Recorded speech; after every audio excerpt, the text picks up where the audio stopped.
Okay, we are live, baby, but we shall let it breathe for just a minute here. Not even a minute, a few moments. Then we'll fire up this episode. We're good. Welcome in, everybody. It is the Mile High Huddle podcast. I'm your host, Chad Jensen. With me is my fellow co host, partner in crime, and the deputy editor at milehighhuddle.com, Zack Kelberman. Zack, we actually have a lot of different storylines that we could dip our big toe into, so to speak. But first thing is first that I wanted to get to tonight. I mean, because we got Chiefs, we've got George Paton rumors, we've got Russell Wilson stuff and his QB coach stuff. But Sean Payton, Zack, this is very curious that and auspicious, I would say, that he made a statement, put it out there that he is feeling the burn to return to the coaching realm. What does that mean to you? Or I should say, I guess, what does that mean for the Broncos? It's the same thing applies to him as applies to any potential candidate when it comes to being the head coach of the Broncos. It's not about money. The Broncos don't have a problem there. It's really not even so much about the roster. It's convincing Peyton or Dan Quinn or Frank Reich or whoever that you have to come in here and you're going to be stuck with a mess. You're going to be stuck with and married to a quarterback that you had no hand in picking, but you cannot move on from. So if I'm Sean Payton, and if I'm, like he said, it's not about the money so much, it's about his opportunity doing what he wants. And supposedly he's looking at the Chargers job, potentially the Cardinals job. And if I'm Payton, I weigh coaching Russell Wilson going on age 35 versus coaching Kyler Murray or Justin Herbert, both of whom are much younger and offer much more explosion at the quarterback position at this stage of their careers. So, of course, like he said, it's no secret he wants to jump back in. But the Broncos are going to have to put together, if Peyton or Penner, whoever is doing the pitching, one hell of a presentation to convince Sean Payton to spur the Chargers, spur the Cardinals, spur whatever opportunity is out there in favor of Russell Wilson and this mess in Denver. When you have the resources to obliterate any offer that another team, I mean, as far as the contract is concerned, the money therein, the terms of the deal, that's a huge leg up. That gives the Denver Broncos a genuine shot at Sean Payton. The fact that he's putting the feelers out there now, just in time for the coaching cycle, right, Zack? I mean, he's right on cue to be included in earnest in all the NFL coaching rumors that are going to be taking place between now and Black Monday and beyond. I think that gives the Broncos a legit shot. Now, my misgivings, I echo what you say. Why would he want to come here outside of the dollar bill, right? You look at it, Russell Wilson, it really would come down to that, I think, Zack. What is Sean Payton's view on Russell Wilson? Is he redeemable? Is he washed? Has he been broken? Has this coaching staff and this setup around him, has it broken Russell Wilson to the point where he can't be repaired? And that's a bona fide concern. Yeah, and I believe Peyton recently went on Colin Cowherd's show or some talking head show and really laid into Russell Wilson, laid into the Broncos offense of how bad, incompetent, broken they appear to be. And you can look at that one of two ways, him making those comments. He either wants nothing to do with this broken offense, or maybe he thinks he can fix Russell Wilson. And you know what? He has experience with a shorter quarterback in Drew Brees. I think if there's anyone out there who could squeeze the blood from the rock that is Russell Wilson, Sean Payton could do it, but he's going to have multiple offers. There's also the matter of sending the Saints compensation because they own Sean Payton's rights. So if they want a first-round pick, a second-round pick, a third-round pick, the Broncos can't do it all. They can write him a blank check, but they have barriers to overcome. And he is my pie-in-the-sky pipe dream, Sean Payton, but I'm being realistic as well. And that's why if you're a Broncos fan getting a jump on the head coaching search, maybe get familiar with someone like Dan Quinn and don't hold your breath on Sean Payton. Oh, man, it's going to be interesting. Sam Bam jumping in early with a super chat. Thank you, big dog. Much love and respect. He says, hello, Chad and Zack. Colin Cowherd had a good segment today for why Frank Reich makes sense as the Broncos' next head coach. He had a winning record while dealing with a lot of dysfunctionality in Indy. If not Sean Payton, then get Reich. I don't hate the idea. I kind of put the Reich candidacy for Denver, Zach, pardon me, on a similar plane as I put Doug Peterson circa this time last year. A retread, has had some experience getting the best out of quarterbacks. Now, the Indy thing, it's hard. You wonder how much that tarnished his getting the most out of quarterbacks resume, because before that, as an offensive coordinator, man, he had success under Wisenhunt, if I'm not mistaken, with Phillip Rivers, had some success, a lot of success under Peterson in Philadelphia, turning Carson Wentz into a bona fide MVP candidate and getting all the way to the top of the mountain with Nick Foles. Then he goes to Indy and he thinks he's walking into like the dream, right? You got Andrew Luck, psych, Luck retires. And then from there, Zach, it was anyway, for Frank Reich, that revolving door of quarterbacks. And, there were some modest successes within the ups and downs. Obviously, Matt Ryan, he was completely washed when Indy got him. But what do you say about Frank Reich as a candidate to potentially succeed Nathaniel Hackett? I wouldn't cry if he became Broncos head coach. He did a lot of good in Indy, and I feel like he's an underrated coach at the NFL level. Like you mentioned, the revolving door of quarterbacks, also the toxic environment working for an owner like Jim Irsay. There's also instability at general manager with Chris Ballard, who supposedly is on the firing or the chopping block as well. So I give Frank Reich a ton of credit. Though, if I had my druthers in a perfect ideal world, he would be OC under someone like Dan Quinn. I tweeted this yesterday. I think my idealistically realistic setup for the Broncos would be head coach Dan Quinn, Frank Reich as OC, and Ejiro Evero as DC. That would be experience. It would be upgrade on who they have now.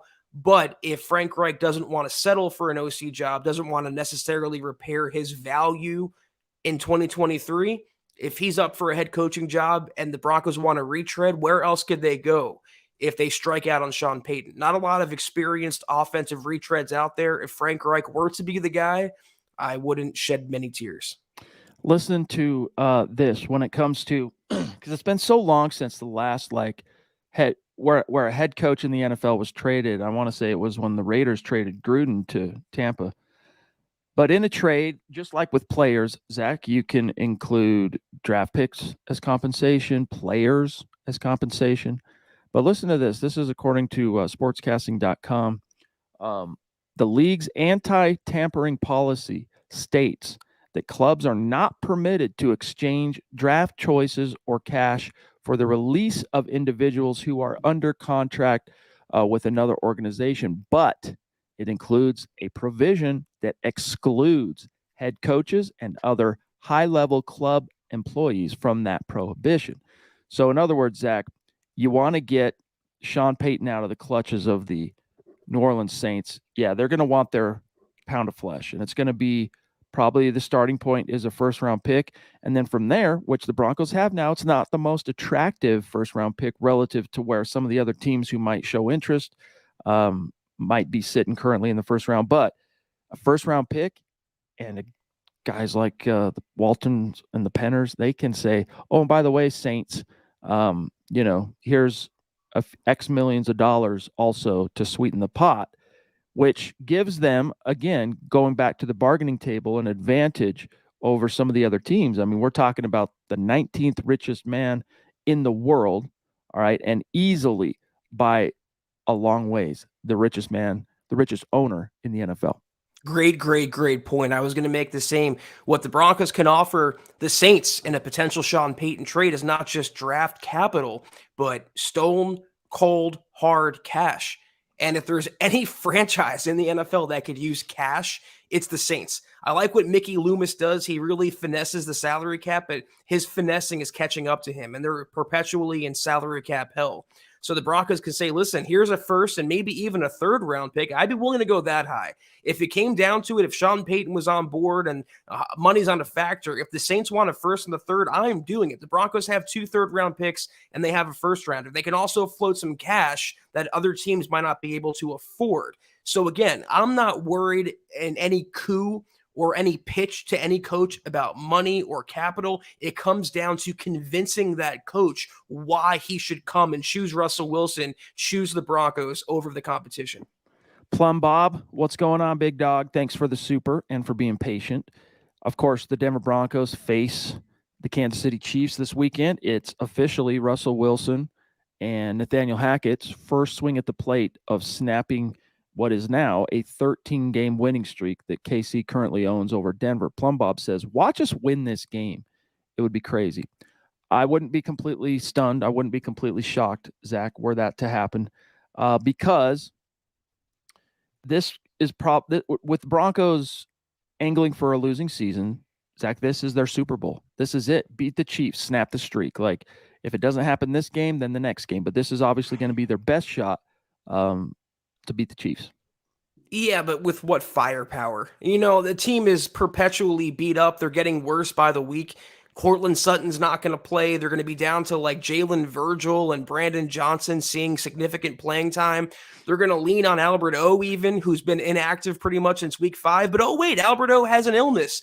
He popped up on the injury report, and he's another player that's going through it right now. On defense, DJ Jones popped up with a shoulder injury. So it might be their Super Bowl, and the Broncos should be up for this game, but I am not giving them any benefit of the doubt. We're talking about the Kansas City Chiefs with the best quarterback in the NFL, a really pissed off Kansas City Chiefs team coming off that Bengals victory over them last week. I don't know how the Broncos win this game, aside from Mahomes and Andy Reid and Travis Kelce and Chris Jones all getting food poisoning the night before. Well, I know Scott, who couldn't make it tonight. He had a Christmas party to attend. All good. You gotta take care of those things during the holiday season. But he obviously predicts a bloodbath. The Broncos getting trounced by the Chiefs. We'll see. David Wilder, thank you for being with us tonight, my friend, and being patient as well, and for this very generous super chat. He says, good evening. I think we can put together that package, but the question is, will we? Hashtag MHH for life, Denver Broncos for life. I do. I think the Penners heard his question or his remarks, Sean Paton, loud and clear. We gotta. Speaking of being loud and clear, we got to make sure when we're talking Paton and Paton, we're people know which Paton we're talking about, right? So Sean Paton, former New Orleans Saints head coach, if you're just joining us now, put it out there this week. He's feeling the pull to get back into coaching just in time, Zach, for the coaching cycle, the hiring cycle. And the Broncos are going to have as good a shot, if not better, as anyone out there to get him. Yeah, they're going to put a package together for sure. I'd be shocked if Sean Payton's not on the top of their wish board as well. And I think Greg Penner and Carrie Penner, I don't know, whatever. They've been in the box at every game. They have seen the disgruntlement in the fan base, the now apathy within Broncos country. They heard the fans counting down the play clock. They didn't spend collectively $4.5, close to $5 billion to field a laughingstock. So they're going to go all out. They have the resources. They do have the draft capital. They certainly have the money. It doesn't come down to anything except can they convince Sean Payton or anyone else that he should be the one to come to the Broncos and take over for Nathaniel Hackett. We have a top rope 200 club super chat from Deanna Hendry, who is leading once again in the month of December for the contest for a jersey. She's got one coming her way. She should be getting it any time now. Can't wait. Make sure you send us that selfie. You can just tweet it, DM it to us on Twitter, or you can email it to us, Deanna, milehighhuddle@gmail.com. But thank you so much for your support, my friend. Hope you know up there where you're at in the great white north that it's very, very appreciated. Helps us keep the lights on. And right back at you, my friend. Hey, tip my cap. Thank you. You leave me literally, I can only speak for myself, speechless. And we need a name for Deanna, Chad. We were talking about the female demographic of the podcast. We have the Queen, the Duchess, the Princess. How about Lady Di for Deanna? Does that work? I heard someone mention that in the comments. I think, Deanna, if you're down, that'll be your nickname going forward. That's a contender. So much, let us know, guys, in the chat. What do you think? Give us some ideas, okay? Deanna, much love and respect. Hope you're doing well, my friend. Thank you. grabbing Marcus Lewis Henna from across the pond. Appreciate you, my friend, jumping in on Facebook saying, hey, guys, respect as always to you and all Broncos fans. MHH always. Appreciate you, buddy. He says, and I still think Russ will become good with a new head coach. I am definitely, look, as alarmed as I've been, Zach, just like everybody, at the depths of his regression this season. Like, it's not just been, whoa, he's not as good as we thought he was going to. Like, it's been shockingly bad, as bad as it's been. Considering, you got to look at the full context of the situation. If this is how Russell Wilson was looking, Zach, if he had been traded to Minnesota and he was getting coached by Kevin O'Connell, or the LA Rams and he was getting coached by Sean McVay and he was looking like this, I would be much closer to finger over the panic button on he's washed completely, irredeemable, stick a fork in him, he's done. But that's not where he got traded to. He got traded to Denver with a first-year head coach in Nathaniel Hackett, Zach, who has proven through literally every presser, every action, the results on game day, and it was right out of the gates when the season started, Zach. And there were harbingers, right? The oh crap thing when he first, I think, what was it, when Russ got introduced, and just bizarre, weird stuff that at the time we're like, oh, he's just a goofball, but he helped Aaron Rodgers, back-to-back MVP. This is going to rule. Russ is in for it. Well, he was in for it, but just not in the way that we thought. Nathaniel Hackett, Zach, is the playing field. No, that's not a very good metaphor. He's the factor here.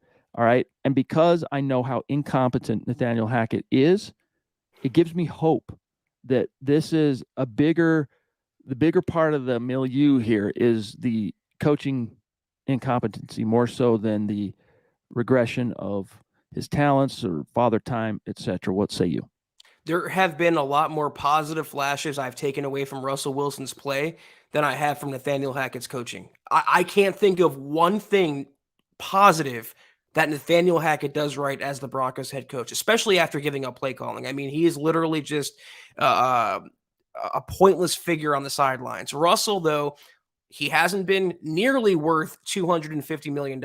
Not my money, easy for me to say, but he's shown flashes. He's shown glimpses. This is working with a group of practice squad wide receivers, backup running backs, a non-existent O-line, 2 injuries he's dealing with, and also really horrible coaching. But yet you look at last week's game, the run he had up the middle, that was like older Russell Wilson, meaning in the past. He looked a little sprier.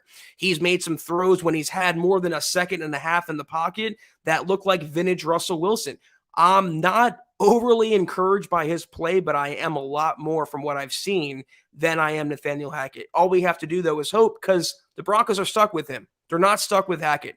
All we can do is hope that the right coach comes in, whoever that may be, whether it's Sean Payton, Frank Reich, or Brian Schottenheimer. I say regretfully, no matter who it is, that next coach has to mine Russell Wilson as best as he can.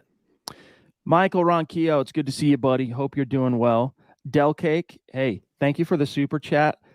I don't know if you're intentionally trying to troll us. Zach, look at it, 6:30. I'll just read it. He wants to know if we can come up with a specific cool name for the duo of Josie Jewell and Alex Singleton. Anybody got any ideas? Del Cake, thanks for the super chat. Put it in the comments if you got an idea for a nickname for that duo. All right. Gary Palmer, what is going on? Another legendary figure in MHH. The lore surrounding this man, I mean, I'll tell you, this dude goes hard. Okay, Gary, what's up, bro? Appreciate you. He says, I just saw Scott's short where I referenced it earlier. He's saying, get ready for a bloodbath this weekend. And he says, I couldn't agree more. Love MHH and Broncos country.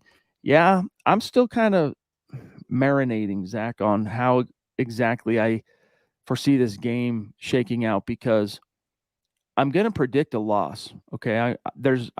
Until the Broncos give me reason to, I'm not predicting another win. Like in the MHH roundtable, I'm not doing that again until they give me a reason to. You learned. My lesson has been learned. All right. But it wouldn't shock me if this is the Super Bowl for the Broncos this year. There's really nothing left to play for except a semblance of pride. and snapping the streak against KC. But what say you? I got a couple nicknames for the linebacker duo. The first one is the Jags. Maybe that could work. The second one is the Replacements. Great the movie. Denver Jags and the Replacements.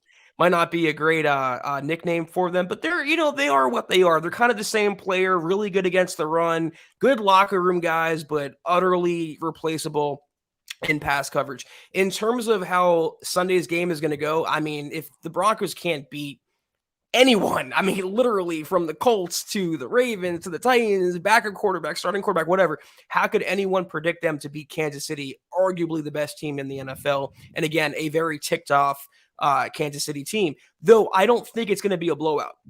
I just don't think the Broncos are going to lose at home 40-0, let's say. It's going to be closer than many people believe, but I can't look at y'all with a straight face and say the Broncos are going to pull off a massive upset and end that streak finally. We all want to see it happen, but based on the way they're playing, based on the way they're coaching, how injured they are, I'm just being real. So the biggest margin, the biggest margin for losing this season, everything's been a single score, Zach, with the exception of week 4 against the Raiders, that was 9 points, and week 12 against the Panthers, that was 13 points. So I'm inclined to agree with you that at the very least, this is going to be a dogfight. The Broncos, though, will have to score some touchdowns if they're going to have a shot. And that's where we get back what into are those? Touchdowns? Milk carton. Broncos touchdowns. MIA. Never heard of her. We shall see. David says whoever takes over next year has to know how to get Russ to be effective. And that's why, Zach, amen, David. That is why I can promise you the Broncos have Sean Payton at the very top of their list, okay? What I wonder about, though, is can and would Sean Payton coexist with George Payton? Now, he always worked with Mickey Loomis, going back, to whenever he joined the Saints, 06, whatever it was, something like that. But he might be in a position where he wants the Shanahan treatment. He wants personnel control.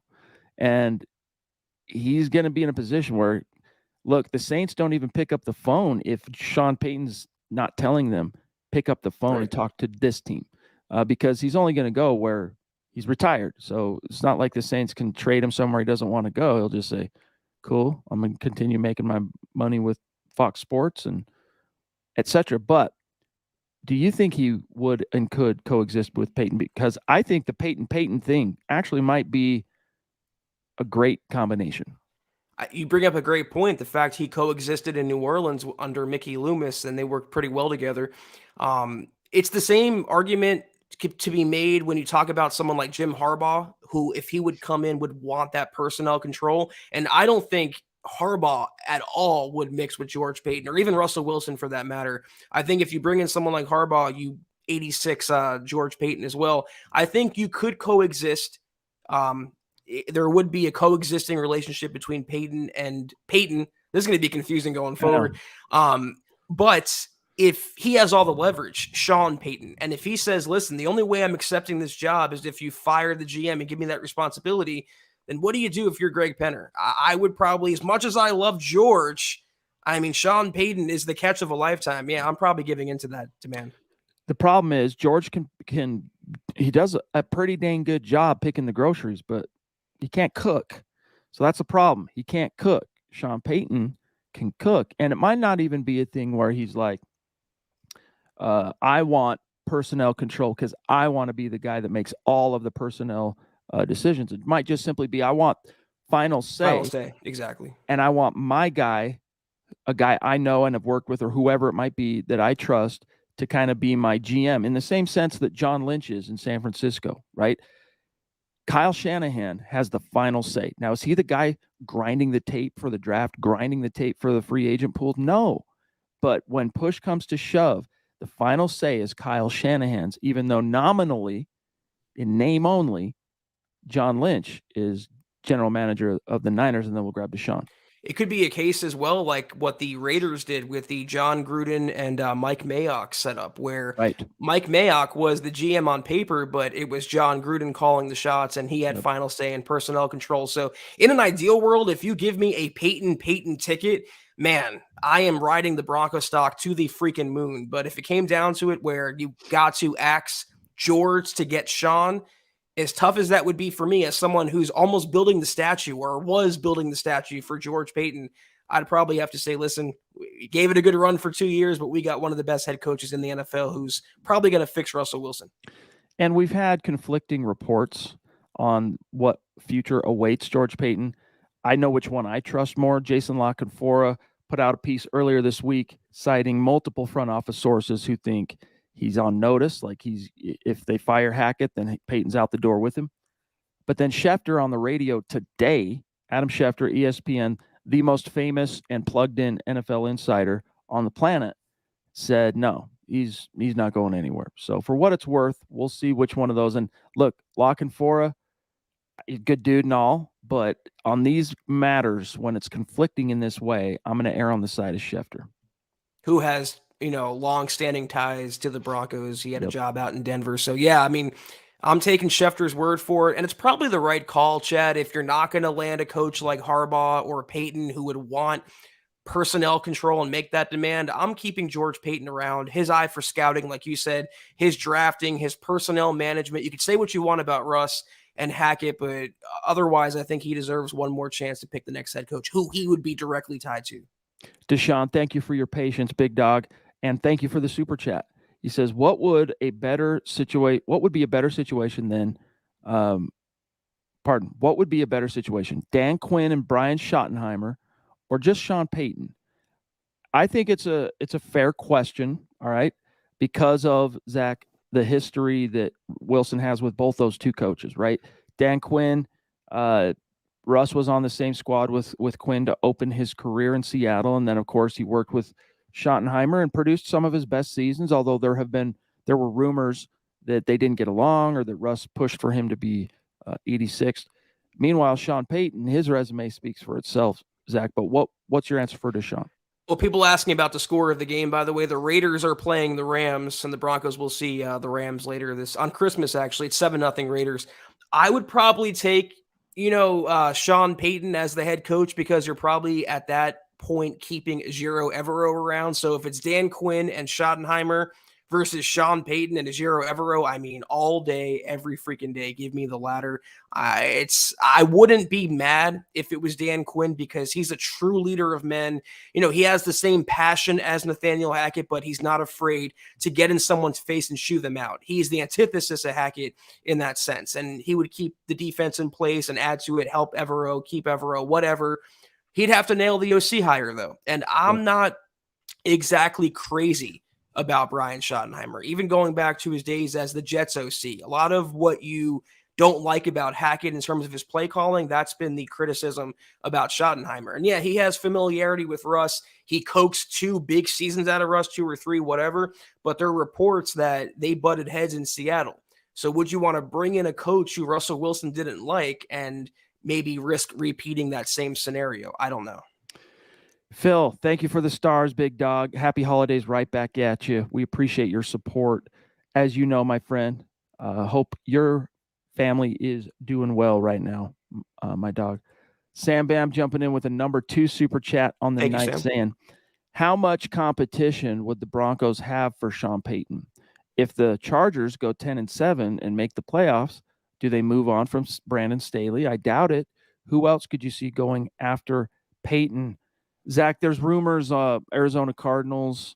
I'm trying to, if they make a coaching change in Tampa Bay, there's a few different openings that could come up. I mean, even Houston could be an opening with Lovey, but there's no quarterback there.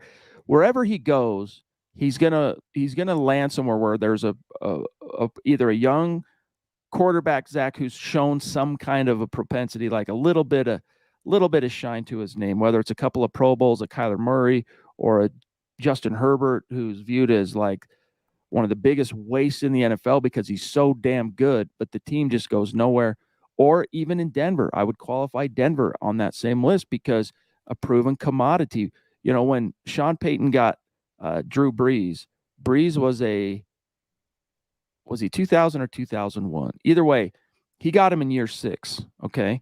Now, Russ, this will be year 12. If Sean Payton were to come here, he'd get him in year 12. So he's a few more years down the road than from where he got Drew Brees, Zach. But Drew Brees played till he was freaking 40. All right. He played from 06 through 2020 for Sean Payton, 15 seasons, unless my math skills betray me here. So look, I don't worry too much about that. The Broncos have, I think, even as much of a meme as Russ has become, the guys who actually know football, forget the hype, forget all this stuff. They're the ones that know better than any of us, like a Sean Payton looking at the film, making a few phone calls to Denver. He knows in his heart if Russ is washed. He'll know. And that will – so if he shows any interest with Denver, then you know that he feels like Russ still can be something. Remember the scuttlebutt before the season? It was the Dolphins conspiring to land Sean Payton and Tom Brady as a package deal. So maybe they link up, like you said, in Tampa Bay. I don't think Todd Bowles is long for that head coaching job there. Though the Chargers, to me, as not someone who covers the Broncos, someone who is a pure football fanatic, I would really like to see what Sean Payton can do to get Herbert to the next level. Because like you mentioned, they always are decent in the regular season, but they end up choking toward the end or choking, not even getting to the playoffs. He doesn't have one playoff victory. So if it comes down to it, Herbert and in LA, I heard he wants to be on the West Coast. So LA, Herbert on his rookie contract, a team that could be a head coach away from being a serious contender. Even if Brandon Staley ekes in the playoffs and goes 10-7, if Sean Payton says to Tom Telesco, the Chargers GM, listen, I'm interested, but you got to fire Brandon Staley. That's a pink slip coming for Staley, and Sean Payton would be in there. He's also interested reportedly in the Cardinals job, though I'd have to figure with Mr. Call of Duty, Kyler Murray, it's a little less attractive than Herbert. Deanna, thank you. Number 2, super chat tonight. Thank you, Deanna. Throwing down. So grateful. Thank you. She says, do you think Wilson having a personal quarterback coach is part of the problem? Hashtag MHH for life. You know what? Look, could be, might not be. We've questioned, it's funny, Zach, because the subject of Jake Heaps, the personal coach for Russell Wilson and his involvement, whatever it might be, or his complicity in what's happened in this season, gets talked about all day long on Denver radio, gets talked about on all the podcasts. You write an article on it, though. My gosh, kingdom come. We don't know. All we can do is it's all in inference. It's all trying to draw conclusions based on context of things happening around the situation. But I don't know. We'll know, I think, Zach, at the end of the season, if Russ continues to employ him.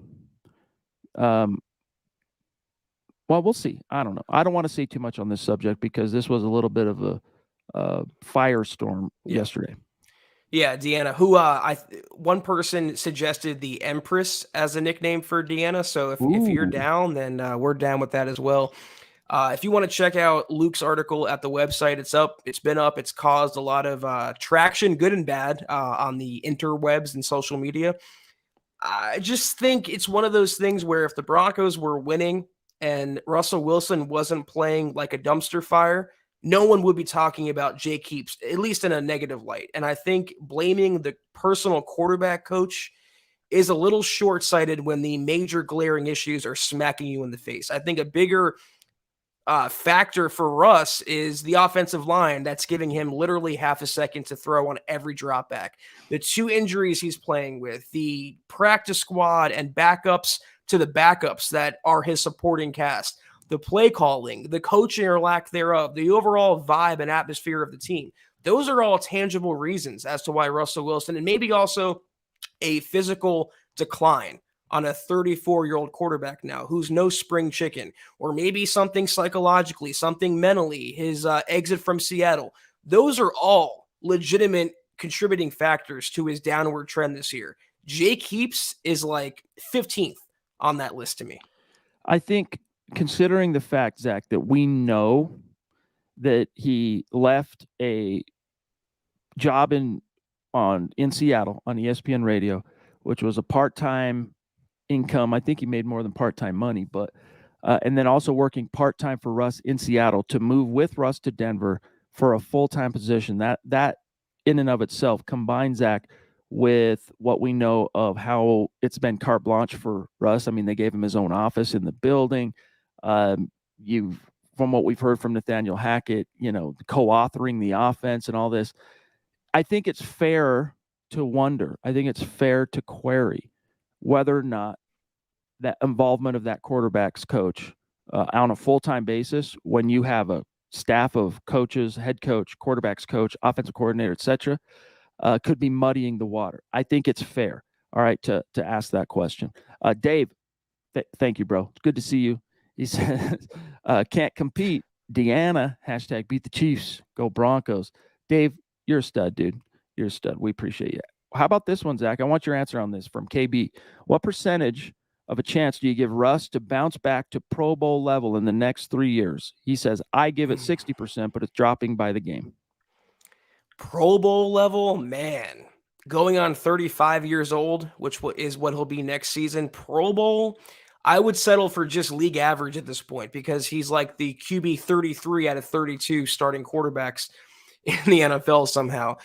I don't know about Pro Bowl, but with the right guy, again, be it a Reich or a Paton or a Schottenheimer, whoever, Darrell Bevel, you can get Russ back to being average, to being functional, passable, competent, whatever.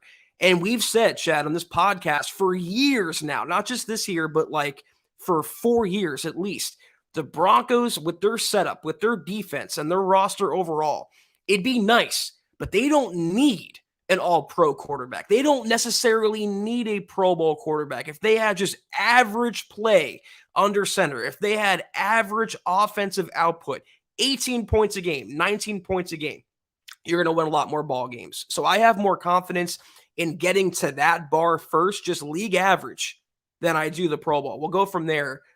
We'll cross that bridge when we come to it. Put it that way. You're muted. Oops. I would give it a high percentage, Zach, if you hire the right coach. All right. But that remains to be seen. So once we know who's coaching this team in 2023, KB, ask us that question again. Hope you're doing well, my friend. Jeffrey on Facebook throwing down some stars. That's a newer name. Welcome, Jeffrey. Welcome. Thank you, bud. Says, any O-line free agents this offseason that could come in and improve our line? Will we have to tag Draymond Jones? He doesn't seem interested. Zach, if you want to talk about where things stand with Draymond, I'll pull up the 2023 O-line free agent class. Yeah, based on what I've heard, the Broncos have had exploratory talks with both Draymond and Dalton Risner, pretty much their two biggest free agents coming up in the offseason. I don't really care about Risner. I'd probably let him walk, but I would look to keep Draymond around if I could. Now, of course, he doesn't want the tag because it's a 1-year deal. He wants longer term security. He wants more guaranteed money up front and not a, pay as you go pretty much on the franchise tag. But then again, I've asked this question before, and I love Draymond Jones. I really do like him a lot, and I think he's a really good player. But is he in that Aaron Donald, Jeffrey Simmons, Dexter Lawrence category for Nope. Chris Jones for defensive lineman? I don't think he is. I think he's one tier below that. So if he's asking for Chris Jones money, I don't know that I'm comfortable giving that to him. If he wants $100 million and I have an O-line to fix and I need receivers and running backs and this and that, I'd probably think twice about cutting that check. Here's a quick perusal of the 2023 free agent class at O-line. Let me make sure it did what it was supposed to do. Yep. Okay. So Orlando Brown leads the class according to Spot Rack. That's such a weird name. Highly cited though. So they do the work. Orlando Brown, Zach, Jack Conklin, all right, as a right tackle option. Rodney Hudson, the center, formerly of the Raiders for all those years, and then the Cardinals. I'm looking here. Remember Connor McGovern? Yeah. Jason Kelsey, who's got to be like 52 years old now. Justin Pugh, all right, he's getting up there. Roger Saffold. There's a few names in here that are worth keeping an eye on, including Mike McGlinchey. as an option potentially. Anything jump out to you, though, Zach? Where's Elgin Jenkins from the Packers? I thought he was a free agent next year. All right, Because that's my guy. That's probably the top guard on the open market, and you got to replace Reisner as far as I'm concerned. You need 3 starters on the O-line, man. You need a left guard, a center, and a right tackle. I think the right tackle you can find in the draft, but I'm probably looking on the free agent market. There he is, Jenkins. Right there. That's my guy, man. I'm probably throwing a considerable sum in him to take over for left guard. You have your right guard down in Quinn Miners. You need a center. Jason Kelsey, I don't know that he would leave his current situation. Maybe a guy you look for in the draft, but Jenkins is the one guy that comes to mind that I'm throwing considerable amount of cash at. Projected market value around $7 million a year. So that's chump change compared to what even Graham Glasgow was making his first 2 years with the Broncos. For what it's worth, White Lightning, thank you for the super chat, my friend. Seriously, appreciate that. Okay, let me see where we're at. We're at 40 minutes. We got a little bit more time, gang. Anything big on your mind, get it in the chat. White Lightning asks, and thank you for a second super chat. Absent injuries, what would our record be, Zach? It's tough, man, because we've seen this Broncos team before all the injuries took hold, like in week 1, week 2, whatever. Then again, we didn't see this Broncos team with Tim Patrick, for example, and I still think the Patrick injury was a huge blow to the Broncos offense. But, man, it comes more down to quarterback play and coaching. They would be better because you're missing linemen, you're missing receivers, you're missing pretty much at least one player from every level of the offense. They're 3-9 right now. I would wager maybe 5-7, 6-6 in that range. That's what I was going to say. I would say at best, this team would be 2 wins better than what it is now because it's convenient and easy to point to the injuries, and it is frustrating. And I know fans are absolutely out of their minds, sick of this. This is the year that takes the cake when it comes to the injury bug. But I'm telling you right now, it's not the primary culprit for why the Broncos are where they're at. The primary culprit, it starts at the very top, okay? You picked the wrong head coach. You have an incompetent coach who is managing the whole team, Nathaniel Hackett, on the day-to-day, made one good hire, Ejiro Evero, that is the team's saving grace right now, and that trickles downhill because you hired the wrong head coach, arguably the worst possible head coach to pair with Russell Wilson, but that was reversed, right? They had to hire a coach before Russell Wilson was even an option for him. But I'm digressing here. That's why Russ regression. So the 3 culprits in order, it goes coaching, Wilson and his regression, then the injuries. So I think maybe 2 wins. I think it helps you by about 2 wins. The biggest thing you have to overcome is the coaching snafus, the lack of innovation, the lack of presence of mind to recognize what's going on with Wilson, how to scheme him back into the saddle, so to speak. Interesting question, though, White Lightning. And I think one thing snowballs into the other. I think the coaching has directly led to Russ's regression. Not to put it all on Hackett or take all the blame away from Russ. I mean, he deserves to be blamed because he was given a massive contract. The Broncos gave up a lot of draft picks for him and players. But I think if you had a better head coach, even in year 1, even with the injuries, you'd have a better record. It's the fact that Hackett was so historically bad. We're talking about arguably the second worst head coaching hire maybe ever in NFL history behind Urban Meyer. That's really the level that Nathaniel Hackett and the Broncos have sunk to. So that's why I'm saying I'm a lot more confident in Russ regaining some sort of adequate level play under a different coach than I am Hackett turning it around, even without injury, still fielding a winning product. Kyle says, and thank you, bud, be patient. Paton will have a plan for the 2023 draft. We shall see, my friend. What, another edge rusher or tight end? Yeah. To ignore the O-line? That's Peyton's plan, but no, I'm kidding. Speaking of O-line, Sam Bam, thank you, bro. Number 3 tonight saying, what about Jawan James with a slappy face? Just kidding, he says. Let's move on now. Go Broncos. Yeah, indeed. Deanna, holy smokes, throwing down. Lady D, that's perfect. Lady D. I do like that. That rolls off the tongue. That's good. Lady D in the house with super chat number 3. She says, I'll go with whatever name you two come up with. I trust you. MHH for life. What say you guys? That sounds good to me. Lady D. I like that. I like that, Zach. And thank you so much, Deanna. I mean, your generosity is incredible. Thank you again. Love you. Savage Boy Kev, we always try to get to at least one Twitch comment or question on each show. Asks, aren't you guys frustrated that Josh McDaniels has a better record than our Broncos? I mean, it's just another indignity to be suffered. Right. But after he swept the Broncos, it's like, who cares, dude? That was the worst of it.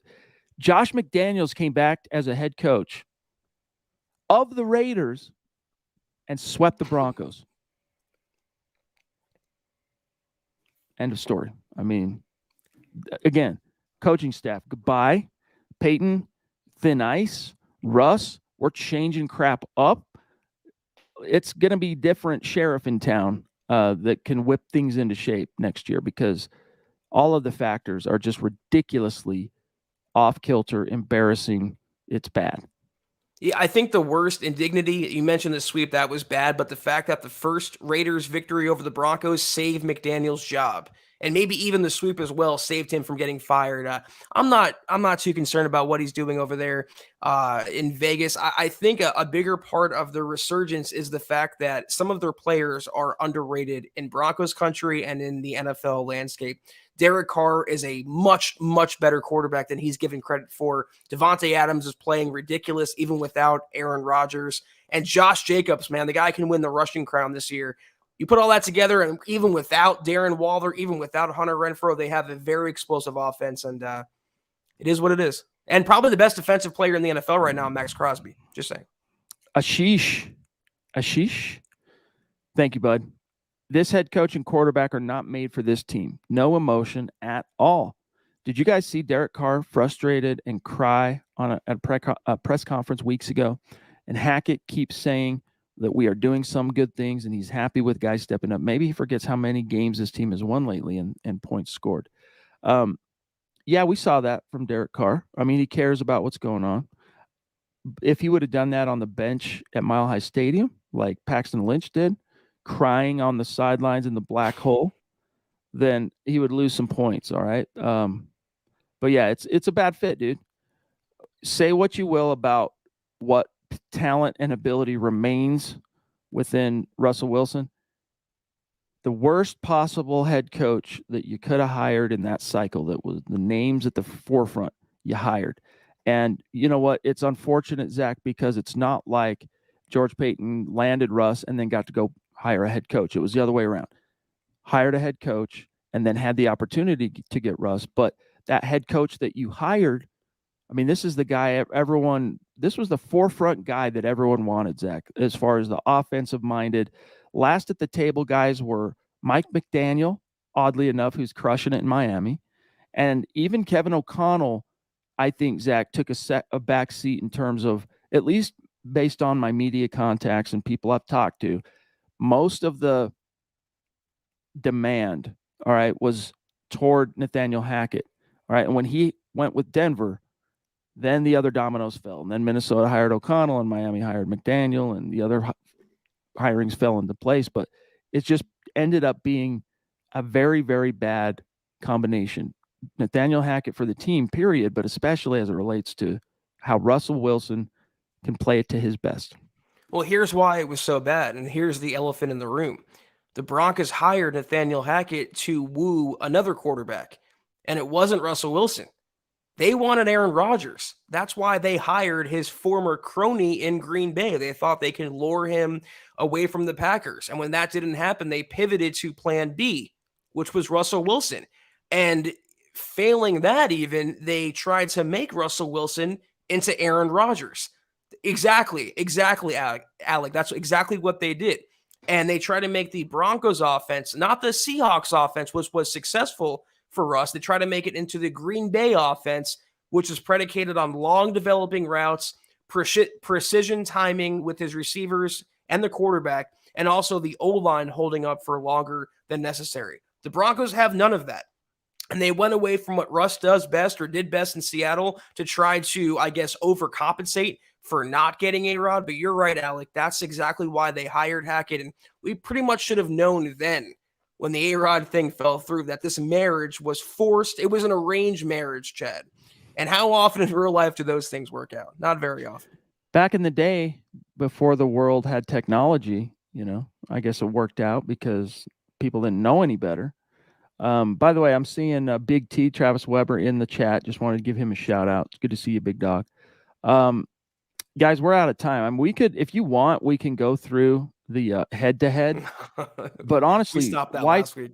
why torture yourself? Do you really want to compare the 27th ranked yards per game offense against the first ranked? Do you really want to do that? I mean, from a scoring perspective here alone, I'll give you a little spoiler, all right? From a scoring perspective alone, the Broncos are the worst. The Chiefs are the best. Broncos score 13.8 points per game. Guess how much the Chiefs score?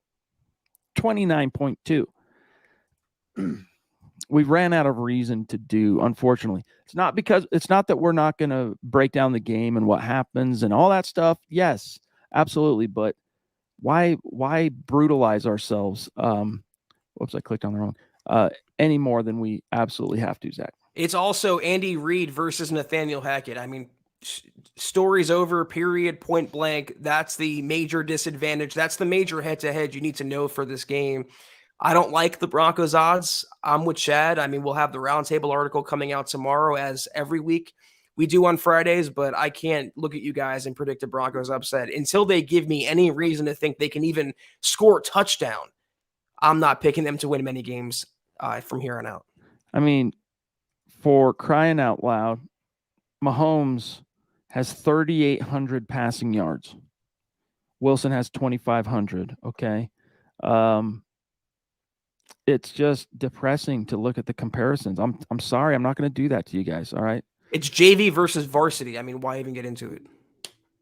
Garth Knight. Yo, good to see you, brother. Pardon me. Thank you for the super chat. He says, we need Jim Harbaugh, gentlemen. He runs hot, like Scott says, but he has passion and intelligence for this game. He's wasting time in minor league ball. Well, look, I would actually be very, very keen on Jim Harbaugh as a target if he wanted to come back to the league. But he's making more money where he's at than he could probably make, even with the Broncos job. I think he's up there in terms of wish list for me, mainly because, Zach, he's that passion guy, but he's also that drop the hammer guy. He's like a good mix of, he's like if Vic Fangio, Gus Bradley, Dan Quinn, and John Harbaugh had a baby, it would be Jim Harbaugh. That was a really bad metaphor, but sign him up. You get my point here. I like the idea, but I wouldn't get your hopes up too much because dude's making hand over fist, dollar bills, coaching his alma mater, dude. Like, I just don't see him wanting to come back.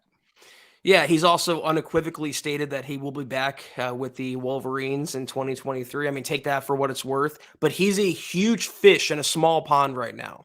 And would he want to become a small fish in a bigger pond in Denver? And not only that, come to Denver and clean up a mess left behind by his predecessor, stuck with a 35-year-old soon-to-be next November quarterback that, again, he had no hand in choosing. I would love Harbaugh. Him and Paton, I'd pretty much be willing to write a blank check for, because they need that a little bit more of a disciplinarian, a guy who's going to step on some necks and hold people accountable. Exactly. But A, you'd have to fire George Paton because he would demand for sure personnel control. And B, would Jim Harbaugh and Russell Wilson get along? I mean, would there be any power or personality conflict? I don't think Russ would respond to that type of coach. But that's just from what I've seen out of Russ this season. I can't speak historically on him. You know what's interesting? Doing just a quick cursory research refresher on Jim Harbaugh. So in 95 with the Colts, 3 years before Peyton was drafted. Well, 3 years before Peyton was drafted. The Colts went 7-5. He passed for 2,500 yards, did Jim Harbaugh, with 17 touchdowns to 5 picks. And that was then good enough for comeback player of the year honors because he had suffered some injury the year before or whatever. Flash forward half a decade after that, and that's like chump change. Peyton Manning changed the game, dude, in terms of the meaning of statistical production and how it relates to quarterbacks. But Jim Harbaugh, I like the idea. I think you could bring something to the table offensively if you think back to those Niners teams that were quarterbacked by Alex Smith and then later Colin Kaepernick. But don't get your hopes up. Well, let me just say one final point as it relates to the Broncos, ideal coaching candidate. They don't necessarily need a rah-rah guy in the vein of Dan Quinn. They don't necessarily need a screamer or disciplinarian in the mold of Jim Harbaugh. They just need someone who knows what they're doing.